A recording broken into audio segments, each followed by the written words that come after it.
Hey everybody, welcome back. Silver and Black today, the post-game edition, the BetUS post-game show, of course, from our friends at BetUS. We'll hear about them a little bit later, but thanks for being with us. The Raiders, uninspired performance, 34-18 losers to the Denver Broncos.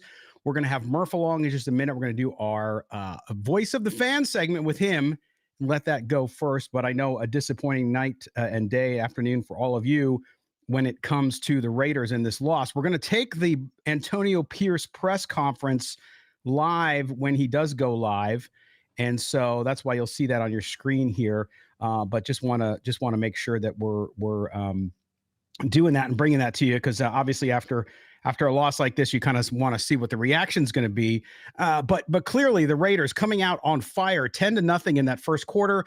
And I commented, I think it was on X.com. I said, boy, after the week that was, I think everybody was waiting to see, after the off-the-field drama from the Davante Adams situation, from the Antonio Pierce situation with Arizona State news, and the liked Instagram post, all that jazz that we saw was going to be something that would challenge them. So how were they going to react? I think a lot of folks thought that they would react well to it. And so when they came out first to start that game and get off to that nice lead, and it worked. It worked. I mean, they go down, they score 10 points. After that field goal, though, when they went up 10-0, guess what? That was it. That was pretty much the game. The Patrick Surtain interception of Gardner Minshew for the touchdown, the 100-yard interception, basically, where he had Brock Bowers wide open, probably would have been a touchdown. Surtain takes it all the way back for a touchdown. And after that, it seems like all of the air came out of the Raiders' balloon. And so with that said, it was tough, but that's what happens in the NFL. You have to overcome adversity. The Raiders seemingly could not do that. They are aggressive on offense to come out, and then that kind of seemed to go by the wayside. They targeted Brock Bowers. Mo and I had said all week that was a good thing for them to do. But guess what? In the end, it couldn't get done. Of course, Brock Bowers had the one go off his fingertips, which is Minshew's second interception. And then we also had an interception by Aiden O'Connell late in the game. The Raiders did score some points in garbage time, which, great. You see them at least move the ball a little bit. And now Aiden O'Connell, my guess would be Aiden O'Connell starts next week. And I think we've said on this show consistently that we really believed that both quarterbacks would start on this team. And I'm bringing in my good friend Murph from Raiders Fan Radio. Murph, we're going to get to you here. We're going to get to also Antonio Pierce's press conference when it comes live. So we'll do that. But my friend, I want to get to you right away with the Voice of the Fan, because this was a tough one for Raider Nation to see after everything that happened during the week, and then the culmination coming together, starting again, like we've seen a couple times this year, starting really looking good, looking hot, and saying, whoa, maybe they got this thing turned around, only to go the other way. Yeah, Scott. So I'm prepared to give you some really in-depth, detailed analysis of this football game. Football is dumb. Back to you, Scott.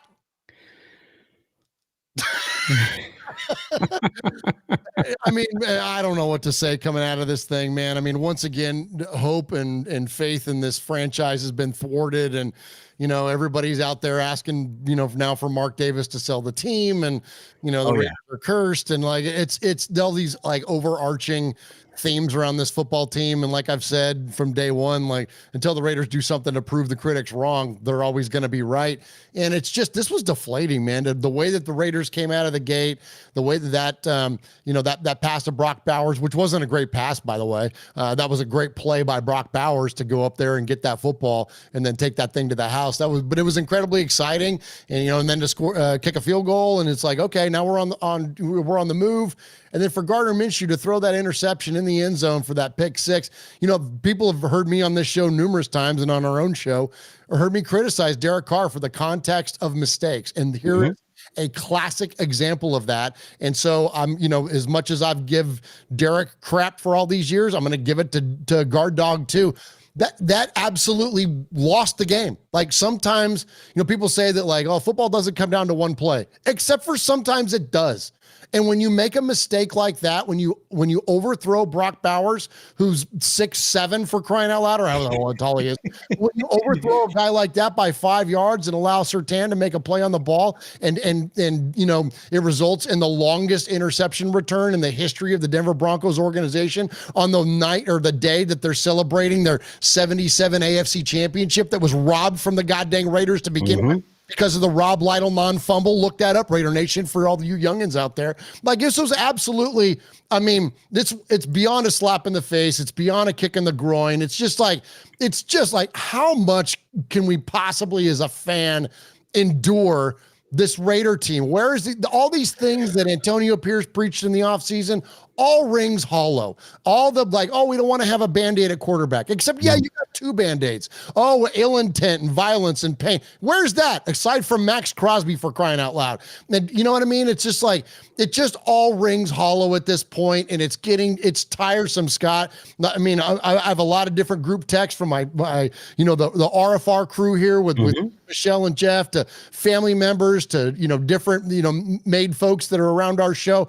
Everyone's sentiment is the same. We're all exhausted. I'm exhausted to be a Raider fan. I will always love Raider Nation, and I will always find hope in exuberance in the fact that Raider Nation is family, and that is the thing that keeps me going. Because in terms of the play on the football field, I said it last week, and I was like, well, that was a great win last week, but what are we going to do in response? Exactly. And they came out and laid an absolute egg and embarrassed themselves. And you know what? And that's not my spirit to call people out in that nature, but I hope Mark Davis, I hope Antonio Pierce, I hope goddamn Luke Getsy especially, I hope you're all embarrassed. I hope you're embarrassed by this output, by this football team on the field in Mile High. You got your asses punked, and you should be ashamed of that effort and that energy and everything that the Raider team brought out today. That's not Raider football, man, unfortunately, except maybe it has been for the past 25 years, but that's not what the Raiders are all about. That's not what this team stands for. And if heads don't roll next week, then I'm disappointed. Something has got to change. Yeah, and I think that's the important thing here too, because and one of the things I talked about, and people got a little upset with me, which was the distractions. Oh, here's Antonio Pierce at the press conference. See if we can. Coach, I know after the Panthers game, you called out some guys on the team for their effort displayed in that game. What did you feel about the effort? I'm not getting the audio here. Sorry, guys. Hold on one second. I can hear it. You can hear it. Okay. Just kept playing. Didn't go our way towards the end. Can you, I know you haven't seen the film, but can you put your finger on what happened? I mean, the team came out so well, and then after the pick six, it just seemed to struggle. Yeah, we just got to fight the moment. 2 in the game that wouldn't go our way. Obviously, that happened, and then at the end of the day, we came back in here at halftime. It's a 10-13 ball game. Got to keep playing, and we just didn't make enough plays. And obviously, penalties and turnovers killed us. What are you going to do at quarterback? Will AOC be starting next week? I don't know. I haven't answered that one yet. Did Wilkins hurt himself celebrating? What's that? Did Wilkins hurt himself celebrating? I don't know. I just know he was dealing with a foot injury. We'll see what happens. I didn't see where the injury or whatever occurred. No. AP, having been a defensive player at a high level, are you surprised at the missed tackles? Yeah, because it's something we work on to begin to practice each and every day. And then, we got to get guys down. We got to grab cloth. You can punch at the ball, do all these things that we train on turnovers. But at the end of the day, if you don't put a man on the ground, now you're allowing explosives. And a couple of those explosives came on missed tackles. Sorry if you've already addressed this, but football doesn't normally come down to one play, but pretty big momentum shift on the interception by Surtain. Did you kind of feel like that was one of those kicks to the stomach at all? Well, you felt the momentum. I think we all did. But, you kept playing. You keep playing. We come in here at halftime. It's 10-13. Felt good about what we was going to do at halftime going forward. And at the end of the day, between penalties and turnovers, we hurt ourselves today. Antonio, what do you attribute just the up and down quarterback play to this so far this season? I got to watch film. You mentioned the penalties. That was a good point before today. It's kind of surprising and long. Yeah, a lot of pre-snap, post-snap, special teams. I mean, we got hit all across the board. And, obviously we'll look at it and got to correct it because, we come on the road. 2 things we always talk about we cannot do on the road is turn the football over and penalties. And those 2 things we led by a large margin, and that's not good enough. Scheme-wise, did Denver do anything any different than what you had anticipated? Their defense or offense? Scheme-wise on defense? against your offense? Who are you asking about? Well, I'm just asking about their defensive Their front. defense, I'm sorry. No. I thought early in the game, I thought we did a pretty good job running the ball. We had some explosives there in the run game. I mean, we're moving the ball in the first quarter. It looked real good. And then as the game went on, it wasn't going our direction. What did you see on the Gardner interception that was returned for the? It looked like it was a high throw just from my angle. And then, we're looking at the iPads. I had to watch that one on film, but I did see obviously the corner jump up, so probably a high throw. What did you feel are the positives to take away from the game? I don't think there's any positives when you lose. What did you see from the defense as far as maybe gas out a little bit at the end, or what did you see towards the second half? You got to keep playing. You got to get off the field on third down. Tackling. If there's one thing I know we're probably disappointed on live and probably going to watch on film is the tackling. Got to do a better job getting them on the ground. Good. Thank you, guys.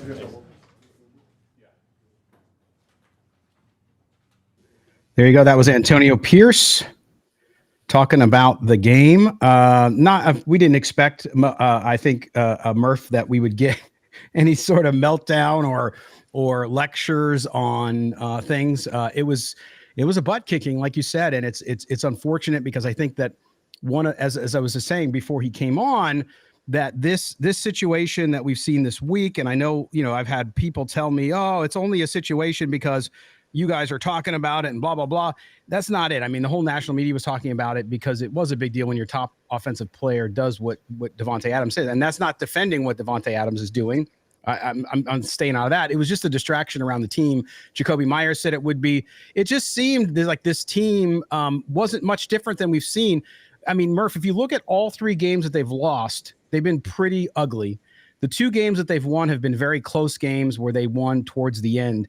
So there's no in between, which to me points to a complete lack of consistency, both offensively and defensively. They played a very good defense today in the Denver Broncos, so you knew that was going to be challenging.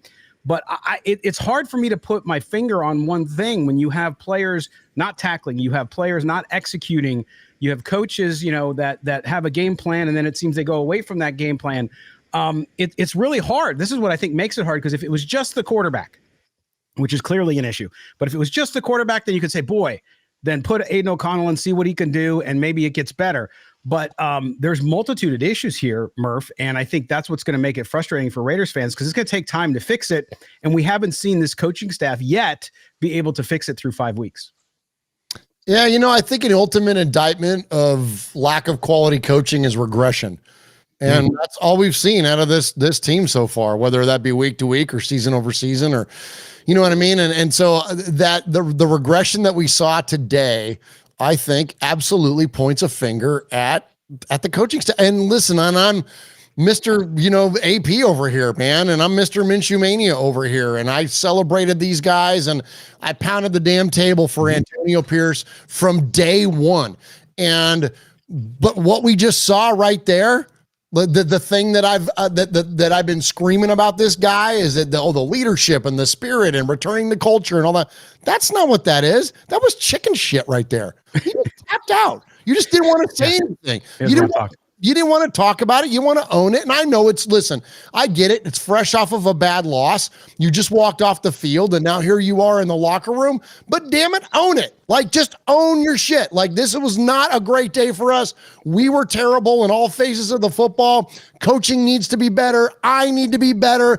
Own all of it. But he didn't. And so that's disappointing to me. I thought better of him, and hopefully in the next press conference we'll hear him own some of that shit. But if he, sorry, Scott, I keep swearing. That's okay. Don't even worry about it. It's good. It's good on the post-game show. If he doesn't take ownership of this stuff fast, listen, man, ego and pride will take you down quicker than anything, because that comes right before the fall. And we already fallen. So let's go ahead and check that ego and pride at the door, man. And let's own our business up front. And I know we're not X's and O's guys and typically get into the minutia of play calling and all that. But man, so much of the negative plays that happened today, and I don't mean just negative in terms of yards, but I mean negative in terms of output.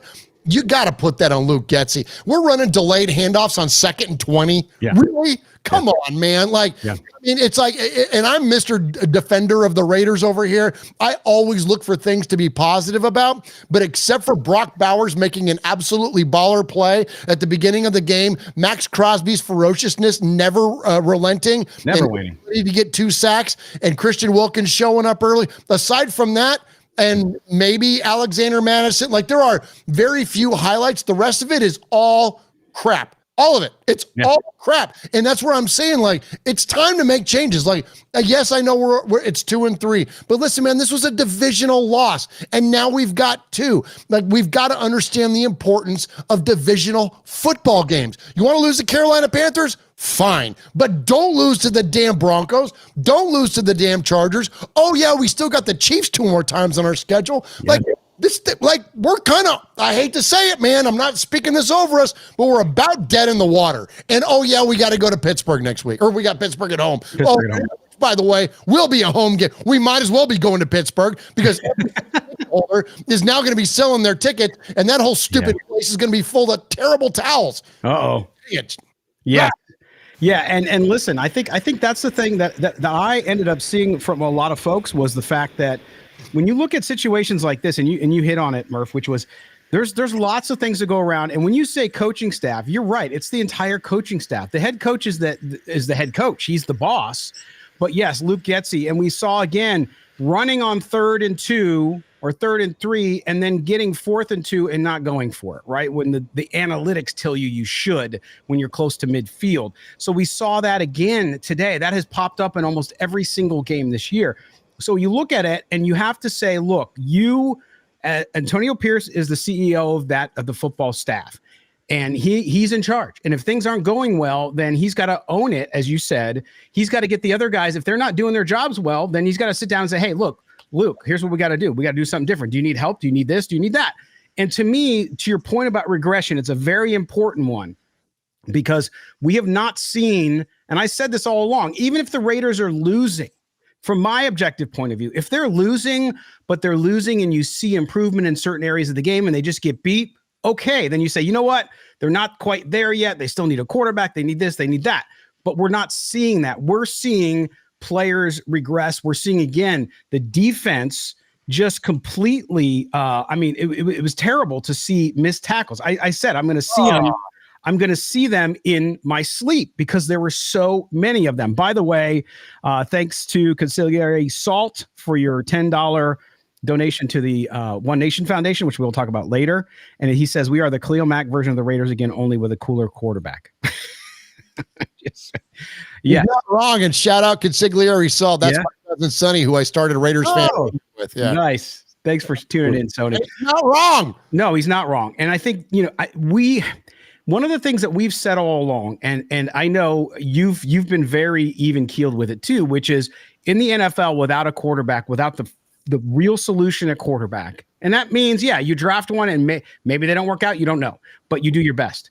Without quarterbacks, it's very hard to win in this league. It just is. I mean, yes, you get lucky if you sign Joe Flacco because the Browns did last year and they got into the playoffs. And now the Colts, look what they're doing with him again. I don't know what magic drink or elixir he has, but it's working for him and the Colts right now.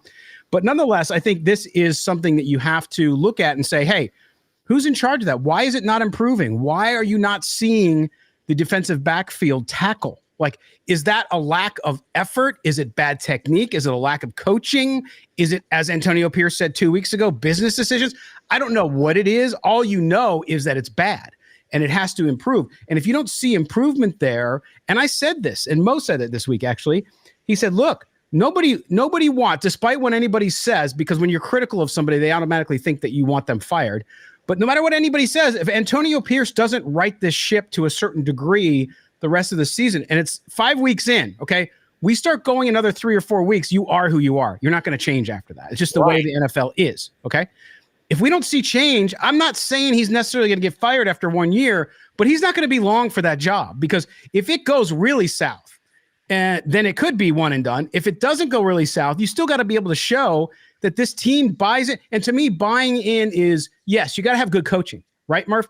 But you also have to show the maximum effort, the maximum up to your abilities. Now, if you got a guy who's a sub for an injured player and he's a third stringer, you don't expect much. But when you got Jack Jones missing tackles again, when you got good players like Jacorian Bennett, who had a good game at points today, missing tackles. You see Nate Hobbs missing tackles. You see Robert Spillane, who's been great, but missing tackles. Like, what is going on? Yeah, and the penalties. Oh, like they even highlighted that whole thing about the Raiders haven't been so penalized, and they even Moose Johnson was like, yeah, the referees are learning that this isn't the Raiders of the past, that they're not. But then all of a sudden, here come the flags. It's like here comes a Raider game getting ready to show up. It's like as soon as something gets said or gets noted, and I'm guilty of it too, that because I was like thinking that, wow, this Raider team isn't missing Davante Adams offensively. Wah, wah. Like that take lasts but about 8 seconds. Yeah. And so that idea, Scott, that regression, absolutely. And listen, you said you didn't think Antonio Pierce was going to be one and done. And I'm gonna throw this out there. And this is, we don't do TMZ kind of crap on our show. And you don't do that stuff here either. But I will tell you this. We were at the Blitnikoff Foundation dinner this last week, and I hesitated to put this stuff out there, but I heard it, and I heard it from a reliable source, and I am floating it out there now, that there is a lot more goodwill and a redemption story to be had about one Chucky Gruden. And Mark Davis is still a fan of that man, as he should be, because that was his stability. And when he lost Mark Bedane and he lost John Gruden, he lost the stability within the organization. Now, you as a fan, you can scream and yell and you can whatever you think about him doesn't matter. What does that equate to the owner? Because right now there's instability once again. And if there's been enough time passed and there's enough of time for forgiveness and a redemption story to be had, Scott, if this thing continues to go south, I'm not telling you it's going to happen in 5 weeks, but I'm going to tell you in this offseason, if Antonio Pierce doesn't pull his shit together, John Gruden is going to be the next head coach of this football team. You watch. Wow. It's funny you say this, Murph, because on our last show on Thursday, we had people asking us about this and getting comments on YouTube saying, well, Murph said it's going to be John Gruden. And I said, well, and then he explained it to me. I was like, what are you talking about? And I said, I'm not going to speak for Murph. When Murph's on the postgame show, he'll tell me, but he's like, well, why don't you talk about it? I said, because I haven't heard what he said. So there you go. And I know that. I mean, listen, Mark Davis, clearly, as you saw with the hiring of Antonio Pierce, hires emotionally. He's very close to John Gruden still, I know, and felt forced in firing him. But here's the thing. Even if that were to happen, I think he's got to not be in charge of player personnel, clearly. I'll say that. I'll say that up front, but I think it goes back to another point here too, whether it's Gruden or somebody else, if that's the way it goes with Antonio Pierce, and we still have time to see, is that you have to start to think about this now. To your point about regression again, is everybody knows, and I'm seeing it all over the chat, got to go get a quarterback, got to do everything we can. So if the Raiders season unfolds a little bit and they only win 5 games, 6 games, whatever it is, good, we can get a quarterback. Okay, great. The problem is, do you have the people to develop that quarterback? Right? To me, I don't look at this coaching staff in any shape or form and say, yeah, I would give a first round top 5 draft pick to that staff to develop at a quarterback. Yeah, but you know what? But I give him to Gruden. You know what I mean? He's Mr. Quarterback Whisperer over there. And I know he's a bigger fan of veteran quarterbacks than he is for the young guys. And people are in the chat room. They're like, no, not this again, not this again. He can't draft. I agree. Gruden can't draft, but Tom Telesco can. So far, so good. When you look at JPJ, despite the jump, early today, DJ Glaze is having a decent season. Obviously, Brock Bowers is a beast. Like, we're going to see the way that the rest of the lower rounds unfold.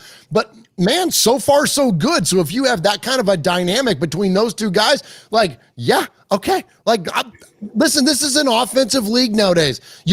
The days of winning, and we talked to Jim Plunkett this last week at the Blitnikoff Foundation dinner, and when you look at those when you look at those Plunkett-led Raider teams, it was Marcus Allen and it was defense. That's what won that team, and this is not a knock against Jim, but what won Super Bowls was the running game and a ridiculous defense. Rod Martin had 3 interceptions in the goddamn Super Bowl, for crying out loud. That's what one game. That doesn't happen anymore. It doesn't. Those days are over. And as much as me and so many other of us Raider fans that have turned the calendar, a ton of times now, we would love to see that kind of Raider football and that spirit come back, but it just doesn't happen. You get occasionally, you'll get a Ravens team, or you'll get somebody that might win it, but it's offensive output. Yes, you still got to be good defensively, but you got to freaking score, man. Yeah. And what did the Raiders fail to do today, and have failed to do, frankly, since going back to last year, other than that one massive game against the Chargers where the defense went nuts? It's put points on the board. Yes. And so what are we going to do to address that, Scott? What are we going to do? And it all comes down to go full circle here. I agree with you. It is quarterback, and that's the most glaring thing here, despite, my affinity for Gardner Minshew, because I just think he's funny and he's cool and all that. Of course. He threw some bad balls today. Not only did he overthrow Brock to that one that would have not only did he overthrow Brock to that one that would have scored and put us up 14-0, whatever the hell the score would have been. But that was a 14-point swing. But then there was the one deeper downfield later on where he sailed him again. And it's like, damn it, man, you can't do that. And then you see that in contrast to what Jaden Daniels is doing out there. Like, you look at those young players, CJ Stroud even. It's got to be quarterback, and I'm going to scream this until the end of time. You've got to swing on a quarterback until you hit in the NFL. Bottom line. I don't care what you have to sacrifice. I don't care what you have to sell out for, aside from maybe Max Crosby. Outside of that, sell the farm until we get a quarterback, and then we can backfill from there and hopefully grow and win some games. Yes. And I mean, you look even at Bo Nix today, a lot of people, I've seen a lot of Raider Nation making fun of Bo Nix because he struggled early. He's won 3 straight games now, 19-27, 206 yards, 2 touchdowns, a passer rating of 117.2 against that Raider defense. So again, you get a young quarterback in the right situation with the right coaching staff. And I'm not saying Bo Nix is some rookie of the year. Don't get me wrong. He's got a long way to go. But if you see that, and that's my point, you don't want a coaching staff developing a young quarterback if it's not your coaching staff that you feel good, solid about, that have made progress with other players. We have not seen, look, I know Gardner Minshew is a veteran, but we have not seen Gardner Minshew look comfortable in this offense, in my view, at all, ever. Yes, on certain plays, certain drives, he does. But overall, he has not looked comfortable. Even Aiden O'Connell, who came in tonight, everybody wanted Aiden to come in, and he came in and he had some nice throws, but again, he wasn't lighting the world on fire. I know it was garbage time, but he was 10-20, 94 yards. You're talking about a 42 quarterback rating with the interception too. Not his fault. It went off the fingertips of Brock Bowers. Maybe if he throws a little better ball, maybe it's not. Maybe it's in the chest and the ball doesn't pop up, but who knows? So you look at all that and you say, yeah, you need a quarterback. Yes, you need an offensive line to improve. I think you're right. DJ Glaze had a couple penalties tonight, but guys, this is a rookie. Same with Jackson Powers Johnson. It's a rookie. They're going to make rookie mistakes. Very few. There are examples. Very few offensive linemen coming into the league just click right from the beginning and don't make mistakes. It's a hard transition, even for the really good ones. Look at Fashanu on the Jets, got hammered today. He's a good player. It just happens that way. So it goes back to development. So we're going to take a quick break. When we come back, we're going to get back into the game here. We'll talk a little about that. We'll also talk about the One Nation Foundation and what Murph and the team are doing over there, and we'd love your help with as well. So don't go anywhere. This is Silver and Black Today, the BetUS postgame show live, coming back just after this. Mo and I talk about on the show all the time, and that's putting a little bit of dough on the games, not only the Raider games, but NFL games. We also like to bet some baseball, a little bit of everything. And to do that, we go to our partners at BetUS. If you haven't bet yet with BetUS, you're missing out. Not only do they have a great world-class website to make those bets, mobile app as well, no matter where you're at, even for our fans in Nevada, you can do it there. But the most important thing is they really take good care of you. Talking about customer service, so many times today it's lost on companies, especially in this growing field of online gambling. But if you look at BetUS, not only do they have great payouts, great odds, and pretty much everything you want to bet on, but they take care of you. You can, in fact, get a personal betting analyst to work with, an assistant to work with, your own personal assistant. They will assign you a person that you can reach out to, and they'll help you with it. So that's what we want to do. But I'm up here on the website just to show you how easy it is. And of course, I'm wearing my Padres stuff because the Padres are in the playoffs. But we look at football, and I tell you what, you go through this website, you're able to see every game in the NFL, and this is what we do. You know, on our Thursday shows, you guys hear us do it, but you can get here, you can get the odds. Not only that, but you can also go into the tab here. It says markets, and you can bet everything from the game, the halves to quarters to game props, and be able to really make the Sunday fun. Outside of the Raiders, we know you're ride or die with them, and it's emotional. So I don't necessarily think you should bet on them, but nonetheless, you got to bet on something. You got to have some fun. And at BetUS, they do it. Not only that, the amazing thing about this too is, guess what they do? Guess what? Because Mo and I went to bat for you guys. Yes, we went to bat for you. The BetUS will give you 150% sign-up bonus on your first deposit up to $2,000. That's right, you heard it, 150. So you put $100 down, you're getting $150. And you also can deposit your second or third time $125. 125% bonus is basically what it is. So you put 100, you get 125. That's your next two deposits 2 and 3, up to $2,000 as well. And all you got to do is use our special code here. It is YouTube150. Again, that is YouTube150 to get your 150% sign up bonus. This is an exclusive offer here on Silver and Black today from our boys, our girls over at BetUS, where the game begins. And again, they will take care of you. They take care of us. You know, we don't just do ads and have partners on the show to do it. We do it with only people that we believe in, that we would use. I'm not going to ever try to turn you on to a product I wouldn't use, and BetUS does that. But go do it. Check it out. You can bet anything you want, from basketball, football, ice hockey, even politics. Look at this. I know we're talking about football, but if I want to bet on the U.S. politics, I go here and check this out. I think I can bet. Look, I can bet on the presidential election right there. The updated odds: Kamala Harris at -120, Donald Trump at -10. They don't have a point spread. Get it? But anyway, you could bet on politics. I know that's a dicey situation to talk about, but all these type things, great parlays, you name it. Again, got to remind you, using this special code from us here at Silver and Black today, from our friends at BetUS, YouTube 150, 150% sign-up bonus on your first deposit up to $2,000, and $125 on the next two deposits up to $2,000 as well. Again, YouTube 150 from BetUS, the official sportsbook of Silver and Black today. Go get them. All right, we're back with you here on the BetUS postgame show, Silver and Black today. Scalco Branson along with Murph from Raiders Fan Radio.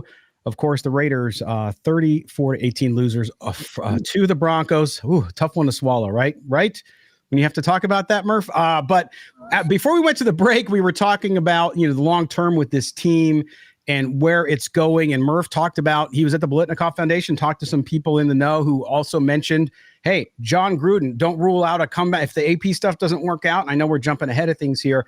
And that's a real interesting point, because I have a friend who's a season ticket holder, Murph, who has said this to me before. And he also said that he is convinced. Now, this isn't any from source or anything. It's just his gut reaction.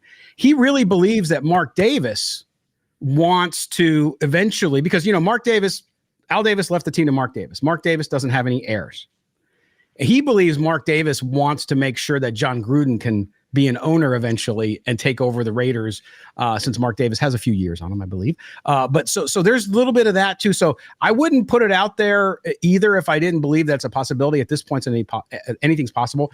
I do think that, listen, I'm not here telling people that Antonio Pierce should be fired. I know a lot of you were saying that today because you're upset over the loss. I'm seeing it all over the place. I'm quite shocked by it, actually, because just last week it was sort of, there were some people who were upset, but other people were like, no, you got to give him a shot. Give him a lot of defense of Antonio Pierce through this past week. And now I'm seeing it go the other way, but it's week 5. Yes. And so things aren't working out great. And we're seeing regression. If you see another couple weeks like this, especially if they come home, Murph, and they play Pittsburgh and they get beat like they got beat tonight, or today, then things are going to get a little more serious. And again, I don't think a guy gets fired in the middle of the year in his first year at coach. It just doesn't happen that often. But I do think that things are going to go south very quickly, because when that happens, even if you're a great guy in the locker room and people love you, you start to lose everybody, because these guys work their ass off. And if their programs and everything that the coaches are asking them to do don't give them a chance to win in their minds, and they see this over and over again, then you see people even subconsciously, they start to kind of fall back a little bit. And that's where I think the Raiders over the next couple of weeks are going to be. They're going to be in danger of that. Yeah, I mean, someone's got to be culpable for coming up short. And, AP's not going to get fired tomorrow. I agree with you. But what's typically the first thing that we start to see to change when it comes to coaching changes? Before you see a head coach go, you see coordinators go.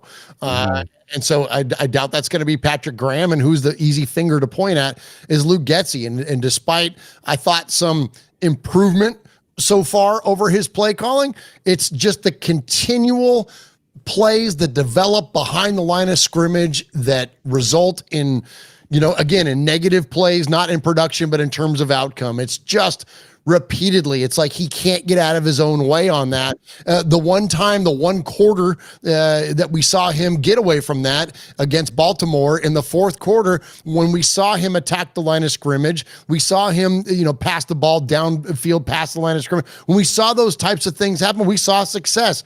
There was a few times today where it was like the quick turnaround jet sweep to Trey Tucker, but even those, he wants to get outside that wide nine. But if it's not there, it's not there. And coaches are defined by what they can do to adjust. I heard the Miami defensive coordinator, Miami being the Hurricanes, had a great breakdown of what actually adjustments are. And because we throw that term around a lot as sports fans, and even commentators are like, oh, they got to make adjustments. They got to make adjustments. Well, what are adjustments? Well, adjustments mean that these guys study film all week long. They develop a game plan. And then when you come out in the first quarter, that's not what you see. And so you have to determine a way to defeat what that offense is doing in that first quarter and even into that second quarter. And if you are successful at doing that, then that team will go back to doing what you saw on film, and then you can capitalize on that. So here is a Raider game where we came out and capitalized and did well from the beginning, but then as soon as the Denver Broncos go back to the film, we're an abject failure from that win. That's an indictment on coaching. And so I'm going to pin it on Luke Getsy. I'm going to pin it on even Patrick Graham to an extent, and certainly going to pin it on Antonio Pierce. There is too much talent on this football team. You can't tell me when you look at on the books, on the paper, and you stack us up position to position against the Denver Broncos and the Carolina Panthers, for crying out loud, that we aren't a better team in terms of talent, athleticism, all those things. So what is leading to these failures? Well, listen, man, it's going to be coaching. And the last thing I'll say is this, is that if this is going to end up being an abject failure, if this is going to end up being something that is going to cost people their jobs, I think that it's warranted in the way that there's some folks in there that are like, I'm still with AP because it happened to Dan Campbell too, and now look what the Lions are. Except no. The Lions Dan Campbell has had his interim season with the Lions in 21, I think it was, whatever it was. And then in 22, they finished the season, the last 10 games, 8-2. So I'm going to ask you this, Raider Nation, for those of you that are still ride or die, and God bless you, and I still want to be, but my faith is wavering at this point. What has this Raiders team shown you to this point that they can finish a 10-game stretch 8-2? That's the difference, okay? And so I don't think that it's premature to start having those discussions. And while we can speculate on Gruden shit and all that other stuff out there, that's a whole nother story. But the security of this man's job at this point has got to be called under question. I don't see how you can't not. Like, this is not good. This is awful. Again, right. Regression. This is regression, Scott. We can't go backwards, man. We went. Yeah, and that's what I'm saying is, people will say, oh well, it's the coordinator. Yes, but remember who's in charge of that. Again, you cannot fluff off the ultimate responsibility. When you're the boss, you're the boss. By the way, shout out to Tony for the $10 super chat. Thank you so much. Also, there is Matthew Stanley as well, who's been depressed since January 26, 2003. I hear you, brother. I get that. But you know, I think you hear a lot of. I'm not telling Raider Nation out there that they should feel depressed and down, which I know you do because of a loss like this, and not look at anything positive and not try to say, hey, maybe they can come back and win some games. I think they will win some games. But at this point, you know, I saw our good friend Jordan, who's always in the chat as well, saying, hey, you know what? I wouldn't be surprised if they came back next week and won and then lose to the Chiefs. Well, I don't have any indication that this team can beat any team that's good. And I'll tell you why. Yes, they beat the Ravens. Okay, that comeback was great. That fourth quarter, we all know what happened. But they beat the Browns at home, a terrible team. The Browns are a terrible team. Terrible. I don't know if you saw what Deshaun Watson didn't do today again. So that to me, and again, all three losses, they've looked awful. In both wins, they eke them out, with Baltimore being the one exception where really they just woke up and came on at the right time. But I was not impressed with the Browns when I was impressed that they came back and won after a tumultuous week after their coach called them out. But other than that, there's been nothing. There's no indication, to your point, Murph, and I'm so glad you hit it at the top, which was there is no indication that there is progression in any aspect of this team. Yes, there's some great players that still play great. We have Brock Bowers, that kind of thing. But when you look at everybody else, I don't see anybody's game really being elevated. No, and that's also an indictment of a quarterback too, right? In terms of offensively, is that what do great quarterbacks do? They elevate those that are around them, and that's not what we're seeing out of Gardner or Aiden O'Connell, by the way. And you know, and listen, Aiden O'Connell was not even great in garbage time, for crying out loud. It's like, come on, man. Like, and I know that Denver defense is good, but they ain't that good. They ain't playing the freaking 2000 Ravens out there. We're talking about the freaking Denver Broncos, for crying out loud. You know, and what a negative badge to wear that you were the first squad to lose to the Denver Broncos when you're as the Las Vegas Raiders. Like that's, gosh, dang it, Scott. I mean, it's just like there's so many things that like those are the optics. And so, you know, those of us that are being negative, and you guys that have seen me on this show now for however many years now we've been doing this, and thank you, Scott, for the platform as always. You know, I'm always looking for like the positive angle. And outside of a couple of performances that we highlighted earlier from a Brock Bowers and Max Crosby, and you know, maybe a few other, I'll tell you what, I'll do this. I did appreciate the idea that when Alexander Madison was struggling for yards late on a carry, Andre James was there to push him forward. Like, that was encouraging. We saw Denver wide receivers fighting for yards downfield, and here comes Adam Butler out of nowhere, plenty, or like 26 yards downfield or whatever the heck it was, to make a play. So there were players in there that had highlights. So it's not like this is like all bad, but it's 95% bad, considering, again, the context. Where did we start and where did we finish, and what happened there in the middle, man? Like, that's the part that's the hardest, I think, for us, Scott, is that we start off, we come out of the gate like a rocket, and then one mistake. And this is where I it turned the whole game. Turn the whole game. And this is where I go back to leadership, and I go back to Guard Dog on this. When we saw Guard Dog make a mistake in Baltimore, Max Crosby had his finger in his chest, and he turned the game around based on the inspiration and the support of his fellow teammates. Where was that today? Yeah. I know we don't have a sideline cam going nonstop, but point being, though, is that, you know, you're not defined by the mistakes that you make. Your character's defined by what you do in response. And the Raiders didn't do shit in response from that point. Right. And I'm just pointing out this comment. Sage, thanks for watching, man. He comes on and says, blaming AP in this is a lazy take. No.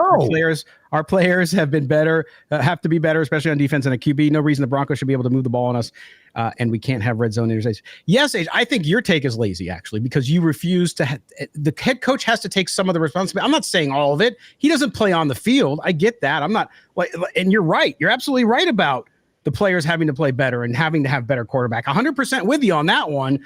But how you can say the head coach has no responsibility, we're not blaming it all on Antonio Pierce. But at the end of the day, he should have a sign on his desk that says the buck stops here. You are the head coach. You're the CEO of the football franchise there when it comes to the play on the field. And so you don't get out of it because you don't have a quarterback or because that is what it is. And again, it goes back to regression versus progression. We're not seeing that. He picked his coaches. I'm going to have people argue with me, oh, he didn't really pick his coaches. Well, if he didn't pick his coaches, why the hell do you have a head coach that can't pick coaches? I mean, we can go all day on this stuff, right? But what I'm saying, and again, with all due respect, Sage, I think that's the lazy take because I don't believe that you get to a free pass because of players on the field. It's all together. They win and loses. It's just like when you say, hey, you can't just blame the quarterback for a loss when other things go wrong. Absolutely true as well. This is a team issue. It's a coaching issue. It's a front office issue in some cases because they didn't get a quarterback. That goes back to another regime as well. And so when you look at all of that, that's where you are. You're there because of all of it, not because of one thing or the other. And yes, quarterback sticks out like a sore thumb because it's so important in the league. Yeah, and we got to hold him accountable to his words, and that's what that I would say to that person there, Sage. There was it Sage? Yeah, that was challenging on this. AP's got to be accountable to his words. Like we're only as good as our word. I've stood behind, and Scott has stood behind, and so has Mo. Any word that's ever come out of our mouth doesn't mean we're always right. No. Plenty of times, and there's been times where my emotion has got the best of me, and just like last week, just go watch the one from last week. Like my emotion gets the best of me, but I own it. Like I own the words because that's what it was to me at the time. And when you come out in the offseason and you preach ill intent, violence, and pain, and then that doesn't show up, you have to be accountable to those words. When you say that we are not going to have a Band-Aid for a quarterback, and now you have 2 Band-Aids, you have to be accountable to those words. So you do get to blame Antonio Pierce in this. And again, all you got to do is rewind a handful of shows. I love Antonio Pierce. I love the spirit that he brought back to this organization. I was there for his first game as an interim head coach. I was there for his last game as an interim head coach.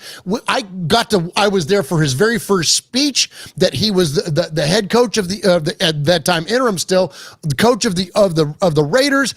I am all about this guy because I love what he brings. I love that old school spirit, that culture. I love all that stuff. But those are hollow if you don't follow it up on the field. And that's the problem is that you've got to follow this stuff up. Right. And a shout out to Cali215 for a $20 super chat to the One Nation Foundation. Thank you so much for that. He says Harbaugh should have been given a Gruden-style contract, but because AP's from Compton and drives a lowrider, the West Coast Raider fans jump for nostalgia over a useless Christmas win, begging blah, blah, blah, blah, from Philly. So, no, and listen, I get what the spirit of your sentiment is here, Cali215. Again, thank you for that donation. It's huge. Is the fact that yes, there's style, which obviously Raider fans love because the Raider tradition, the Raider brand, I mean, it's got such an amazing background and it's always meant something different, but you have to be able to walk the walk. So you can talk the talk, which we all knew Antonio Pierce was great at and still good at. Don't get me wrong. He's a believable guy. I don't doubt he means what he says. I've never once said that I think he's not completely transparent and he's pure in his intent. The problem is you have to do what he has said, and I keep saying this over and over again, Murph. He said resume on the grass. Well, the resume on the grass right now ain't very good. Okay, so if that's what you're going to go on, you can't sit here and defend it. You can look at the problems that the Raider organization has, and there's plenty to go around. Right. I'm seeing that comment a lot in the comments as well. And that's absolutely true. He can't control everything, but what he can control, there's been problems with. We talk about the issues in the locker room over the last few weeks with calling out players. And I hear a lot of people, Murph, saying, oh, I'm glad he called it out. Bill Parcells used to call people out. And I'm like, yeah, that was 1980. Okay. It's different. Things change. 1985 is not 2024. The players are different mentality. And I got no problem with a coach being tough as nails, man, because I think Antonio Pierce is. But when you're behind the scenes and you do it the right way, it can work. But he had the misstep. He apologized for it. Then we had the Davante Adams thing. Again, not his fault. They said they were blindsided by it. I believe him. Okay. Although we've been hearing for 2 years that that Davante Adams wasn't happy. So I don't think you'd be surprised by it nonetheless. So you had that. And then you had the stuff with Arizona State come out this week. There's a lot on the guy's plate. So I get it. And I just think that you can't not talk about that and then talk about everything else. You got to talk about it all. And some people don't want to, but that's the only way you're going to get better. So they have to address this stuff. And right now, Murph, as we get close to closing out the show and letting you tell people about the One Nation Foundation, you got to be able to recognize what's wrong, accept it, and then move forward, right? We need to see the team move forward. So far, off their wins, we have not seen them move forward and progress each week.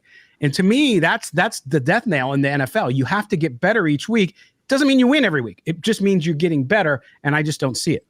Yeah, and the people that are saying like, oh, well, Bill Parcells, just say stuff like that. Yeah, except that when he was with the Giants, he had Harry Carson and Lawrence Taylor on his defense, by the way, and won 2 Super Bowls and resurrected 3 franchises. So like, save me those examples, man. Like, I don't think that that's apples to apples. That's like apples to donuts at this point, man. Like, we're not even talking about the same, ballpark here. And I think that it's unfortunate about that. You mentioned that style of leadership. I've been talking about the last couple of weeks that this thing is either going to go the way of Dan Campbell or it's going to go the way of Mike Singletary. Because when you start calling people out and you start getting demanding and you start getting real vocal about that and exposing things that are happening in the locker room, well, then it's only going to go one of 2 ways. And so far, it's going the way of Mike Singletary. Now, let's hope that Antonio Pierce doesn't pull his pants down and show his underwear in the locker room. But as of right now, that whole I want winners. Well, there you go. Yeah. You're going to get what you're what you're sowing. And that's the thing. It's I had my doubt. Everybody knows this because I've had people come on and we've had to ban them because they go way, way too far with criticizing Mo and I for talking about Antonio Pierce's challenges, right? His downsides, because he has downsides. He's not been a coordinator in the NFL. He's not been a head coach in the NFL.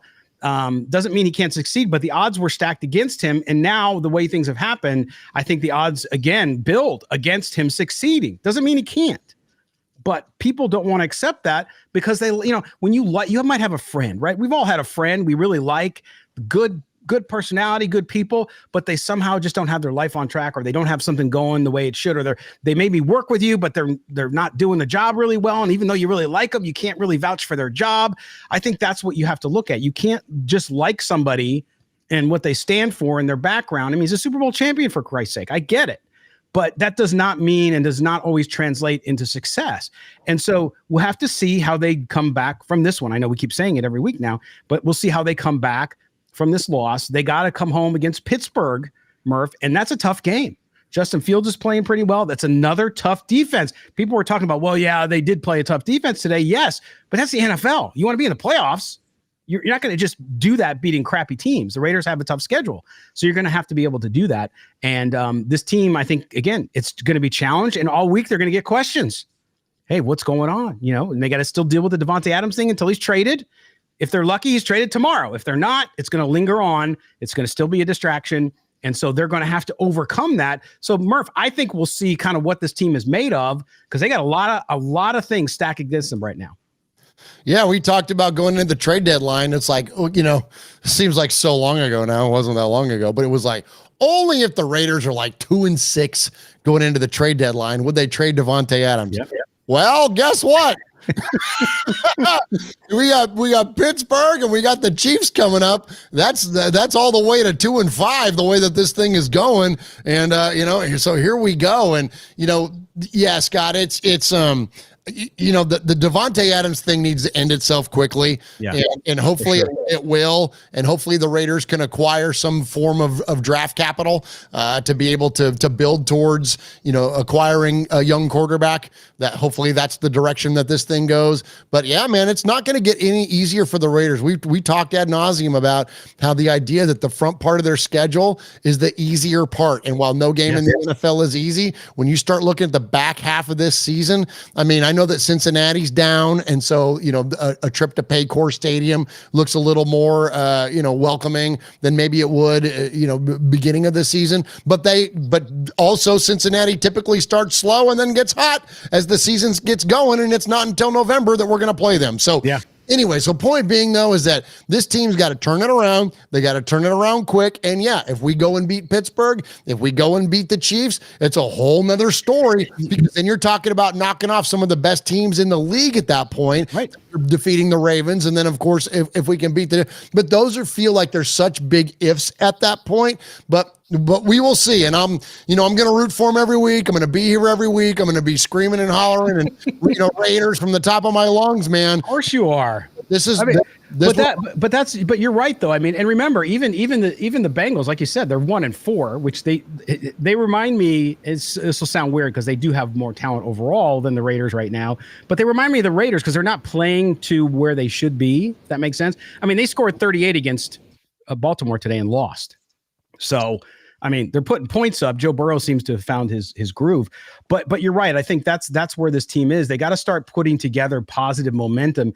And that means no drama off the field. So you're right about the Adams thing. If they can get that off the table and get it done with quickly for everybody involved, that's better because then you can truly move on. It's no longer a distraction because you're not getting questions about it. You're not thinking about it as a player or as a coach or as a GM. Everybody's focused on Pittsburgh only and the rest of the season. So I want to see a week go by where we're not seeing something in the news that has nothing to do with this Raiders team, its state, offensively, defensively, special teams wise, going into the Pittsburgh game, because that's what they got to focus on. And to me, right now, you can't see the Raiders winning that game next week because of past performance. But things can change quick in the NFL. And I'm not here to tell you they can't do it, period, because I think they can, but it's going to take a lot of hard work and a lot of focus this week.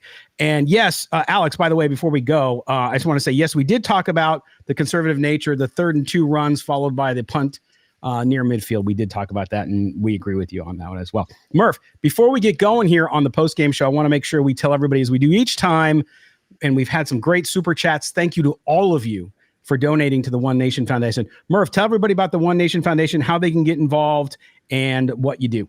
Yeah, so thank you to all of those of you that supplied super chats tonight. We appreciate you so very, very much. For those of you that don't know, Scott and Mo give 100% of the super chats away to the One Nation Foundation that you give here at Silver and Black today. And so the One Nation Foundation is our nonprofit. We developed that back in 2019 when we realized that we can make money with our show, which is Raiders Fan Radio. We decided we wanted to give all that money away, so we started a nonprofit to give it away to Raiders-related charities. We give money away to the Bolitnikoff Foundation. We give it away to folks like Raider Dad. We gave it away to the Max Crosby Foundation. We've given it to, there was a good friend of ours that needed a wheelchair vehicle, and so we donated to that. We've given to folks that are in, health battles. We've given away to a lot, anything Raider related, man. We're all about it and supporting it, and so we can't do that without your support. And so not only in the super chats and the direct donations that you give us, but any of our merchandise sales, if you want to buy anything, any of our shirts, any of that stuff, you can find us on TeePublic. Just search for Raiders Fan Radio. And, and even if you can't contribute monetarily, just help support Raiders Fan Radio. It's not about like us building our show's brand, but we can't build the foundation without advertising supporters and advertising, revenue that comes in. And we can't do that without listeners and thumbs ups and all that good stuff. So if you would do us a favor when it comes to Raiders Fan Radio, hit a like, hit a subscribe, check us out on the YouTubes. We're on every audio podcast service that possibly exists. You can ask your internet connected device to play Raiders Fan Radio, and you'll hear us schmucks in here talking about the Raiders and about how we're going to win the next game by 30 points. We call our show a lighter side journey into the dark side. We don't take ourselves too seriously. We just like to have fun and talk about our favorite football team. And so if you would help support Raiders Fan Radio and the One Nation Foundation, we can't thank you enough. And as always, thank you, Scott, for this platform. It has provided an absolute spike to the interaction, not only with our show, but most importantly, our foundation. So thank you, brother, as always. Oh, our pleasure. And we believe strongly in it. And I believe all of you should do whatever you can to be involved. Just watch Murph and the team there. Michelle, and of course, Swag Jeff. Make sure you subscribe to their YouTube channel. Also, subscribe to the audio podcast. Just like I tell you here, make sure you do that because it helps out, like you said, with advertising and all that. And that's all going to the foundation. So, yep. I mean, you do that, like you said, if you can't give out of your wallet, you can give that way. That's easy, right? You just subscribe to everything, and that's going to help them out significantly. So we appreciate that as well. Murph, my friend, hopefully next week we can get back to some positive post-game. Raiders will host the Steelers. It should be interesting with that crowd, and we'll see how the week unfolds and if the Davante Adams trade does come down or not this week. I hope so for the Raiders' sake, but we'll see as we move past it. Murph, have a great week, my friend, and we'll talk to you next time. Thank you, Scott. Hey, just parting words real quick. Do you know what you call a frozen block of urine? What? A Pittsburgh. Oh, there you go. He's got the rivalry all fired up. I love it. All right. There you go, Murph. Make sure you check out Raiders Fan Radio again. Just so much fun being with those guys. We love having them on the post-game show here. Mo and I will be back on Tuesday. We'll dissect this game a little bit more, and we'll also get you up to date on the latest news. We'll see what happens. Might even throw a different live show in if Davante Adams gets traded. We'll see what goes on, but stick with us. Also, do us a favor. Make sure you subscribe to our podcast as well. Wherever you get your audio, just look for Silver and Black Today. Please rate and review. Also here on YouTube or wherever you're watching us, make sure you subscribe. Hit that like if you will. Appreciate that always. Hit the notifications bell up on YouTube as well. That way you'll know every time we have a new video, and we'll have some more stuff coming up for you. And Murph talked about Cincinnati. He's going to come up to Cincinnati. We're going to do a joint show that weekend. So stay tuned for information on that as we finalize it coming up. But for Murph, for our producer, Mike Robier, I am Scott Branson. This has been Silver and Black Today. Raider Nation, hang in there. There are brighter days ahead. I know you're probably saying you don't think so.